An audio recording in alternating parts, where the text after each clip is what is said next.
Pria ini, yang tidak mampu mencari nafkah, terus-menerus dianiaya oleh istrinya. Namun, betapapun istrinya meremehkan dan menghinanya, dia tidak pernah marah. Meskipun istrinya memperlakukannya dengan kasar di rumah, dia tetap memberinya uang saku sebelum dia pergi keluar. Tidak ada yang akan menduga bahwa pengangguran yang tampaknya tidak kompeten ini dulunya adalah agen andalan Badan Intelijen Nasional.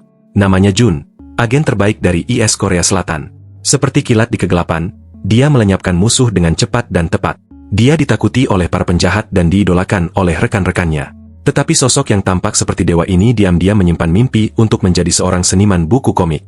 Yatim piatu sejak usia muda dan dibiarkan berjuang sendiri, Jun direkrut oleh badan tersebut dan menjalani pelatihan agen yang brutal di bawah instruktur yang kejam, mengasah keterampilan yang luar biasa. Namun, bertahun-tahun misi yang sukses dan memberinya ketenaran juga membuatnya kelelahan secara fisik dan mental. Dia mendambakan untuk melarikan diri dari kehidupan yang penuh kekerasan dan bahaya ini untuk mengejar kedamaian dan mimpinya. Jadi selama sebuah misi, Jun merekayasa kematian palsu yang rumit. Saat terjun payung, dia berpura-pura lupa membawa parasutnya. Dia berhasil menipu semua orang. Negara dan badan tersebut mengadakan upacara pemakaman besar untuknya. Kaptennya menangis dramatis. Sementara itu, Jun menikmati kebebasan barunya di laut. Setelah berhasil memalsukan kematiannya, dia menghilang dan mendedikasikan dirinya untuk membuat komik. Namun kenyataan menghantamnya dengan telak. Setelah 15 tahun berusaha tanpa henti, komiknya tidak hanya diabaikan, tetapi juga diejek tanpa ampun di internet. Ia bahkan dicemooh sebagai kegagalan terbesar abad ini. Ia diam-diam membuat akun online baru, tetapi netizen yang jeli segera membongkarnya. Meskipun demikian, putrinya dengan sepenuh hati mendukung kegigihannya. Ia bahkan menyarankan agar ia memasukkan pengalamannya sendiri ke dalam komiknya. Editor yang menerbitkan karyanya dihujani kritik dari pembaca dan akhirnya membatalkan seri tersebut. Jun memohon kesempatan lain, tetapi ditolak mentah-mentah. Ia hancur. Seorang agen yang dulunya maha kuasa kini terjebak dalam lumpur kehidupan. Dihadapi dengan tekanan untuk bertahan hidup, ia mengesampingkan mimpinya dan mengambil pekerjaan sebagai pekerja konstruksi, mengangkut dan membawa beban berat. Mandor, melihatnya sebagai orang yang lemah dan mudah ditindas, menambah beban kerja dan terus-menerus mengganggunya. Tetapi Mandor tidak tahu bahwa pria yang tidak berguna ini sebenarnya adalah seorang agen super. Jun pulang ke rumah, dipenuhi rasa frustrasi dan minum sendirian. Ia merasa menyedihkan, seorang pria dewasa, bahkan tidak mampu membelikan putrinya piano elektronik yang diinginkannya. Tepat saat itu, sebuah laporan berita muncul di TV. Seorang seniman komik tidak hanya melunasi semua utangnya, tetapi juga membeli rumah dan mobil, semua berkat komiknya. Melihat layar yang dipenuhi hinaan yang ditujukan kepadanya, bahkan ada yang menyarankan agar ia menjadi tukang sampah, ia pun marah. Bagaimana mungkin seorang agen top diolok-olok seperti ini? Dalam amarah yang meluap, dia menghancurkan semua karya lamanya dan mengingat nasihat putrinya, memutuskan untuk menggambar kisahnya sendiri. Dia memulai perjalanan kembalinya yang didorong oleh alkohol. Dia menggambar dengan penuh semangat dan ketika inspirasi datang, dia bahkan menambahkan beberapa pukulan dan tendangan. Tetapi keesokan paginya, setelah sadar, dia mendapati istrinya telah berubah. Tidak hanya berbicara dengan manis, tetapi dia juga telah menyiapkan makanan mewah. Jun bingung. Ternyata, saat dia tidur, istrinya telah mengunggah semua karyanya secara online. Tanpa diduga, karya itu mendapat pujian yang luar biasa. Para netizen membanjirinya dengan like. Jun panik, berpikir, aku celaka karena cerita yang dia gambar semuanya berdasarkan pengalaman hidupnya yang sebenarnya. Rahasia negara dipertaruhkan. Jika terbongkar, bukan hanya kematian palsunya akan terungkap, tetapi dia juga bisa diburu oleh musuh. Dia bergegas ke perusahaan penerbitan, memohon kepada editor untuk menghapus karyanya, menjelaskan bahwa dia mabuk dan berhalusinasi, tetapi editor menolak. Tak punya pilihan lain, Jun pulang. Di tengah jalan, gerimis mulai turun. Mengingat putrinya tidak membawa payung, ia mengambil payung lusuh dan menunggunya di gerbang sekolah. Dengan kecewa, ia melihat putrinya hendak masuk ke mobil mewah bersama seorang teman sekelas. Ia melihat ayah gadis itu, berpakaian rapi dengan setelan jas, sementara ia masih bergantung pada uang pemberian istrinya. Ia merasakan kekecewaan yang mendalam. Sesampainya di rumah, ia menemukan buku harian putrinya. Putrinya menulis tentang bagaimana kemiskinannya membuat ibunya kecanduan alkohol. Ia ingin menghasilkan uang untuk membantunya melunasi utang dan membeli rumah besar. Meskipun tampak tegar, Jun tak kuasa menahan air matanya. Bertekad untuk memberikan kehidupan yang lebih baik bagi keluarganya, ia memutuskan untuk mengambil risiko. Jun terus menuangkan pengalamannya ke dalam komiknya. Kali ini, penanya bergerak seolah dipandu oleh tangan ilahi. Ia tidak lagi berjuang untuk menemukan alur cerita. Ia hanya menghidupkan kembali masa lalunya. Ia dengan cepat menciptakan karakter yang hidup dan seorang pria yang menarik. Seperti yang diharapkan, edisi terbaru menjadi hit online, terutama di kalangan siswa.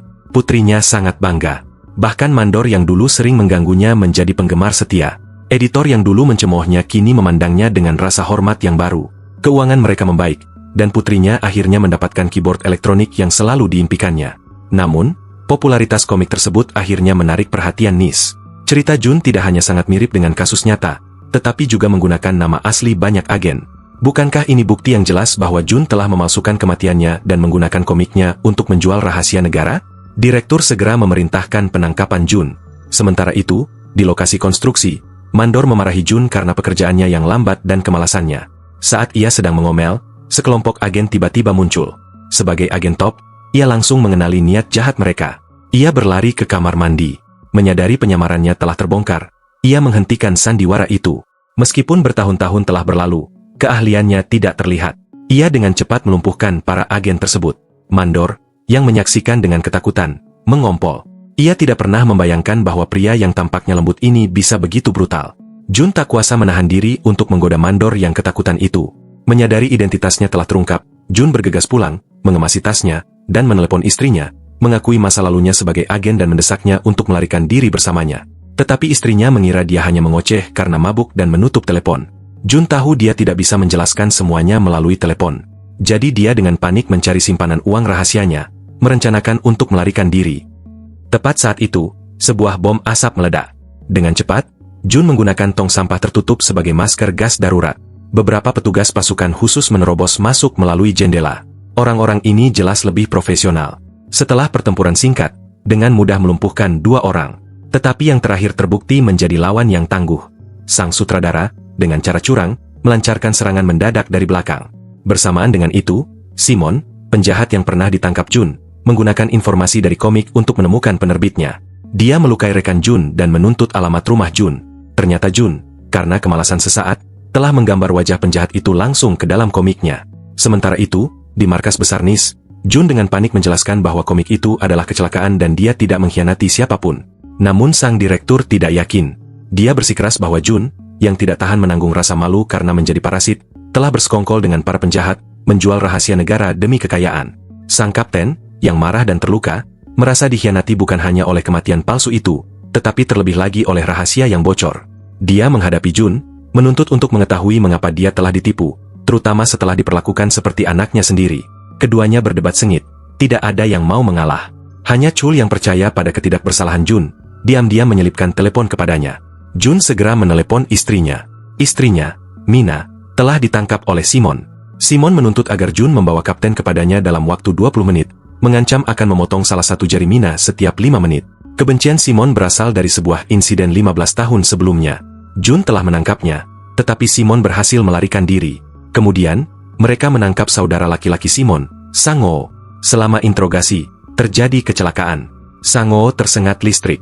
Namun, kematiannya tidak sepenuhnya tidak adil, karena dia bertanggung jawab atas puluhan pembunuhan.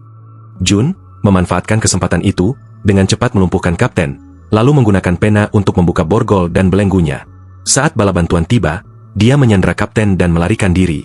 Direktur, yang marah, hanya bisa menyaksikan Jun melarikan diri. Tetapi sebagai kepala Nis, dia tidak bisa membiarkan ini terjadi. Dia segera memerintahkan anak buahnya untuk menangkap putri Jun, dengan maksud menggunakannya sebagai alat tawar-menawar. Taktik seperti itu tidak berbeda dengan taktik teroris. Setelah melarikan diri, Jun segera mematikan ponselnya untuk mencegah pelacakan dan menuntut agar kapten melakukan hal yang sama. Kapten dengan licik mengklaim dia tidak membawa ponselnya. Jun, yang skeptis, menggeledahnya tetapi tidak menemukan apapun. Tak lama kemudian, direktur menahan putri Jun. Karena tidak dapat menghubungi Jun, dia dengan panik menelepon kapten, menggunakan nyawa gadis itu untuk memaksa Jun menyerah. Situasi Jun sangat genting. Dia memegang akta nikah di satu tangan dan akta kelahiran di tangan lainnya. Dia tahu Nis mampu melakukan kekejaman apapun dan Simon adalah preman yang kejam. Melihat suaminya datang sendirian untuk menyelamatkannya, Mina sangat terharu. Dia berteriak, "Sayang, berhenti, tinggalkan aku saja." Tetapi di saat berikutnya, Jun memutar balik mobil, membuat Mina terkejut. "Aku hanya bersikap sopan. Kau benar-benar akan pergi." Simon, yang berdiri di sampingnya, sama tercengangnya. Jun dengan cepat menjelaskan, "Aku sama sekali tidak bermaksud tidak sopan. Aku hanya perlu menyelamatkan putriku dulu, lalu aku akan kembali dan meminta maaf." Simon sangat marah, tetapi untungnya, Chol, yang merasakan ada masalah, dengan cerdik menyelundupkan putri Jun ke tempat aman. Setelah menerima kabar ini, Jun bergegas menemui mereka. Saat mereka bertemu kembali, Chol mengangkat pistolnya, memerintahkan Jun untuk menyerah. Tetapi Putri Jun ikut campur, memberitahu Chol bahwa Jun menganggapnya sebagai saudara. "Tolong, Tuan, ampuni ayah saya. Dia bukan mata-mata. Pernahkah Anda melihat mata-mata yang tidak kompeten seperti dia? Dia bahkan tidak mampu membeli sepotong roti dan selalu harus meminta uang kepada ibu saya. Yang dia lakukan hanyalah menggambar komik.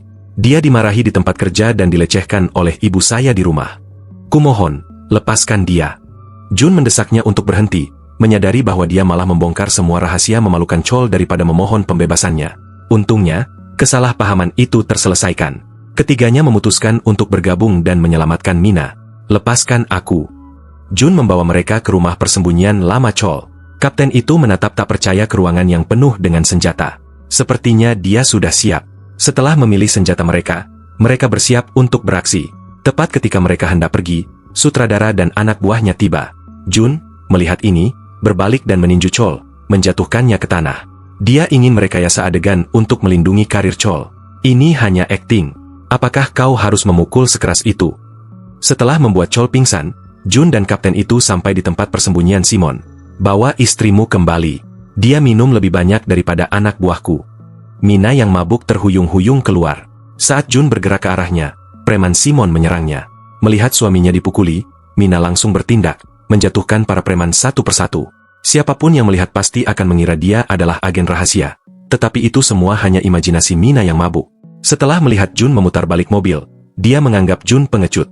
Jadi, dalam amarah yang meluap, dia menenggak anggur vintage kesayangan Simon. Simon meraung, "Membunuh saudaraku dan istrimu meminum anggur berhargaku. Aku akan membalas dendam." Dia menghukum Jun dan kapten dengan hukuman mati listrik yang sama seperti yang diderita saudaranya. Kapten bingung. "Balas dendammu untuk mereka. Apa hubungannya denganku?" Tetapi Simon, mengabaikan protesnya, memaksa Jun untuk menyetrum kapten. Setelah itu, Simon memutuskan untuk membakar mereka semua hidup-hidup sebagai pembalasan tertinggi untuk saudaranya. Tepat saat itu, direktur tiba dengan pasukan besar. Baku tembak sengit terjadi, dengan cepat meredam kekuatan senjata penjahat. Direktur segera mendapatkan kembali kendali, tetapi dia masih percaya Jun adalah pengkhianat. Terlepas dari permohonan Jun, direktur tetap bertekad untuk mengeksekusinya di tempat. Tepat saat tembakan dilepaskan, melompat di depan Jun, menerima peluru itu. "Bangun, saudaraku." Jun menangis sambil memeluk Chol yang sekarat. Tiba-tiba, para agen di sekitar direktur mulai berjatuhan. Salah satu anak buah Simon, memanfaatkan kekacauan itu, telah merebut posisi strategis. Jun mencoba melakukan serangan balik tetapi ditembak beberapa kali oleh Simon. Melihat idolanya secara tidak langsung dibunuh oleh orang-orangnya sendiri, Chol, yang marah, melontarkan serangkaian hinaan kepada direktur. "Pemimpin macam apa kau? Apakah kau membeli posisimu?" balas direktur dengan geram. "Apakah seperti itu caramu berbicara kepada atasanmu?" Kapten dengan cepat turun tangan, menenangkan keadaan. Wajah direktur memerah karena marah. Di tengah kekacauan, Jun tiba-tiba berdiri. Ia mengenakan 2 rompi anti peluru yang seharusnya untuk istri dan putrinya, tetapi rompi itu malah menyelamatkan nyawanya. Kapten, yang berniat menyelamatkan Mina dan putrinya, dicegat. Karena terlalu lama berada di balik meja, ia tidak mampu bertarung jarak dekat. Ia terpaksa mengambil tindakan drastis untuk mengalahkan lawannya. Sementara itu, Simon, melihat situasi memburuk, melarikan diri ke sebuah ruangan. Jun mengejarnya, dan mereka terlibat dalam pertarungan jarak dekat. Jun, tanpa senjata, bertarung dengan sengit, memukuli Simon tanpa henti sebelum akhirnya memberikan tendangan telak yang membuatnya terpental. Misi berhasil. Jun resmi pensiun, melanjutkan karirnya di bidang komik. Chol mewujudkan mimpinya, menjadi agen andalan baru. Istri Jun, akhirnya menyadari profesi sebenarnya, memperlakukannya dengan rasa hormat yang baru. Putrinya dengan bangga menceritakan tentang ayahnya kepada teman-temannya. Dan demikianlah cerita kita hari ini. Sampai jumpa di video selanjutnya.